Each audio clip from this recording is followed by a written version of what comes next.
Now to the life and legacy of Quincy Jones, a music titan who worked with Frank Sinatra, Michael Jackson, Ray Charles, and so many more, passing away over. I can't even explain what's happening in my head right now because I know I need to be here and I need to be focused and stuff, but we just lost the extraordinary Quincy Jones. Songwriter, composer, producer. He worked with everybody from Ray Charles, Count Basie, Frank Sinatra, Michael Jackson. Quincy Jones lived for 50 years after attending his own memorial service. When the musician suffered a brain aneurysm in 1974, his chances of survival were said to be so slim and his stature so high that his famous friends started planning a tribute concert. Then, age 41, Quincy had already made an indelible mark on American music as a performer, arranger, songwriter, producer, soundtrack composer, and record executive. He started out in the jumping jazz clubs of the 1950s, mastered soul, swing, and pop on recordings by Dinah Washington, Frank Sinatra, and Leslie Gore, and reached the top 10 in his own right. Some of the biggest entertainers in America agreed to perform at his memorial. When he pulled through, the show went ahead anyway. Quincy went along, accompanied by his neurologist, who gave strict instructions not to get too excited. That was hard to do with Richard Pryor, Marvin Gaye, Sarah Vaughan, and Sidney Poitier singing your praises, he told Newsweek in 2008. Even more exciting things were yet to come. The record producer went on to forge an era-defining partnership with Michael Jackson, oversee 1985's We Are the World, one of the biggest-selling songs of all time, craft hits for acts like Chaka Khan and Donna Summer, and work with the biggest names in hip-hop. Few branches of American popular music were immune to his influence. Quincy had always been a survivor. He grew up in the shadow of the Great Depression in the 1930s on the south side of Chicago. His mother was taken to a psychiatric institution when he was 7, and his father worked as a carpenter for notorious gangsters, the Jones Boys. Young Quincy wanted to be a gangster too. "You want to be what you see, and that's all we ever saw," he said.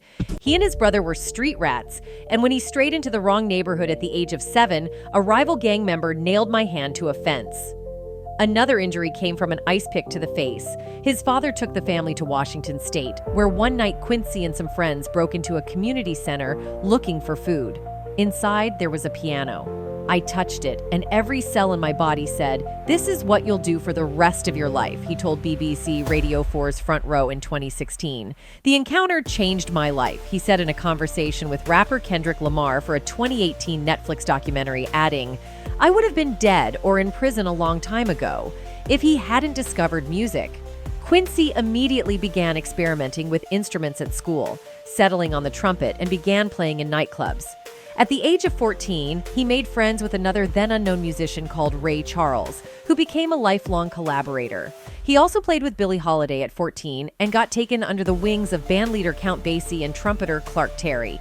He went on to accompany Dizzy Gillespie and appeared in the band during Elvis Presley's first TV appearance. After showing a talent for arranging songs while touring the world with Lionel Hampton's big band, he was soon in demand in that capacity too. But after running up a $145,000 debt on a European tour, he took a day job with Mercury Records in 1961, becoming the first African-American vice president of a major record label. While there, he discovered and produced the million-selling single "It's My Party" by Leslie Gore. He also released the big band Bossa Nova compilation album, which included his own infectious track, Soul Bossa Nova, which has since become a staple of parties and film soundtracks, including Austin Powers. Meanwhile, Sinatra had been impressed with Jones's work and called on him to arrange and conduct 2 of his albums in the 1960s. The pair formed a fertile partnership, with Sinatra calling him a giant and one of the finest musicians I've ever known.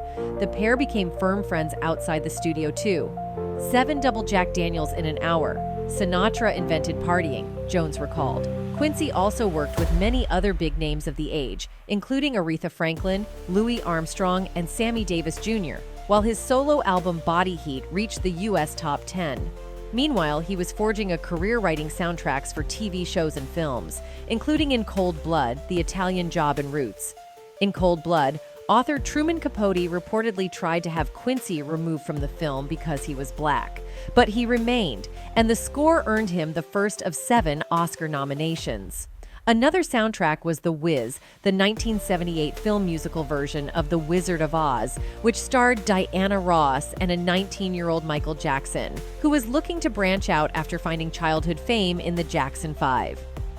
Q saw a superstar quality in Jackson and became his producer and mentor, first on 1979's Off the Wall, which was a major hit, and then 1982's Thriller, which reached new heights of commercial and critical success and made Jackson the undisputed king of pop. The album was not just the fulfillment of Jackson's talent, but the culmination of Quincy's career, as he used his peerless musical expertise to define the 1980s with a sleek and polished fusion of R&B and pop. The producer listened to hundreds of songs to decide which 9 should go on the album and employed a dream team of musicians and songwriters that he had been assembling over the years. His choice of collaborators was one example of his knack for knowing how to make a good song great. For Beat It, he thought the single needed a rockier edge, so he recruited Eddie Van Halen to contribute a guitar solo. Legend has it that the solo was so explosive that a speaker caught fire in the studio.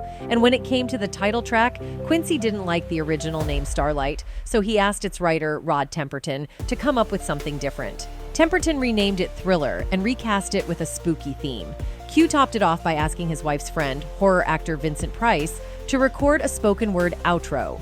The album earned Quincy and MJ the Grammy Award for Producer of the Year, while Thriller was named Album of the Year and Beat It won Record of the Year. Jones used his winning formula in the 1980s with George Benson, Donna Summer, and Patty Austin, and produced the decade's best-selling single when Jackson and Lionel Richie assembled 35 of America's biggest names for the 1985 charity song, We Are the World. The producer famously posted a message on the studio entrance telling the stars, "Check your egos at the door." He had further success under his own name with his albums The Dude and Back on the Block. The latter, released in 1989, featured an all-star cast including many friends from his early career like Ella Fitzgerald, Miles Davis, Dizzy Gillespie, and Ray Charles. But as well as revisiting his past, he was also firmly in the present, enlisting rappers like Ice-T and Grandmaster Mel Mel to appear on the title track. It earned Jones another Album of the Year award at the Grammys. Although he was in his 50s, he embraced rap music because he saw similarities with the energy of bebop jazz, and because many of its stars had risen out of hardship on the streets. "I feel a kinship there because we went through a lot of the same stuff," he said. And rap stars reciprocated his affection, looking at Quincy as an inspirational elder statesman of Black American music. Even Kendrick and Dr. Dre were awestruck when meeting him for the Netflix documentary, which was titled Quincy and directed by his daughter, actress Rashida Jones. Jones used his status to try to stem the violence in the hip-hop world, convening the Quincy Jones Hip Hop Symposium in 1995, where he addressed a room full of the nation's rap stars. "I want to see you guys live at least to my age," he told them. For the legendary musician, social activism went hand in hand with his music. He met Martin Luther King in 1955, and from then on, my life was never the same, he said. Civil rights work and political involvement was no longer an activity to do on the side. It became an essential part of life and humanity. He set up the Quincy Jones Listen Up Foundation and launched the We Are the Future project, among support for other causes. Elsewhere, his redoubtable work ethic saw him launch a record label and hip-hop magazine, Vibe, as well as producing films like The Color Purple and TV shows, including The Fresh Prince of Bel-Air.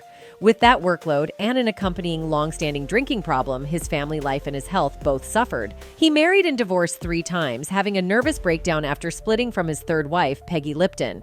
To recover, he went to stay on the Pacific Island owned by actor Marlon Brando, whom he first met in a jazz club at the age of 18. Quincy was also in a relationship with actress and model Nastasia Kinski in the 1990s, and he had 7 children in total. In 2015, he went into a diabetic coma for 4 days, and the following year went to hospital with a blood clot. His death on Sunday at the age of 91 has left the music world in mourning. And that's it from us today. Until next time, thank you for watching.